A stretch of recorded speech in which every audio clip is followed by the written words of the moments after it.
वळत पुढच्या बातमीकडे एसटी महामंडळानं मुंबई पुणे मार्गावर प्रवाशांची गैरसोय टाळण्यासाठी आजपासून 200 अतिरिक्त साध्या बस फेऱ्या सुरू करण्याचा निर्णय घेतलाय।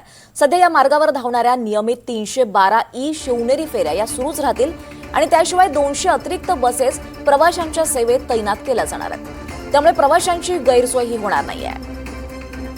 त्यामुळे मुंबई पुणे प्रवास करणाऱ्यांसाठी आनंदाची बातमी, अतिरिक्त बस फेऱ्या या सुरू करण्यात येत आहेत। दरम्यान पुण्यामध्ये पालखी सोहळ्यानिमित्त वाहतुकीमध्ये मोठे बदल करण्यात आलेत। 10 ते 15 जुलैपर्यंत वाहतुकीमध्ये मोठे बदल आहेत। नागरिकांना पर्यायी मार्गांचा वापर करण्याचं आवाहन करण्यात आलंय।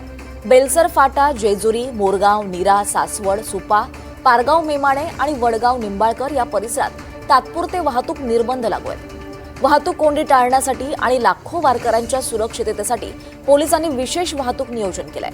पुणे, सातारा, फलटण, लोणंद, बारामती आणि जेजुरी याकडे जाणाऱ्या अनेक मार्गांवरच्या वाहतूक या पर्यायी मार्गाने वळवण्यात आल्या आहेत।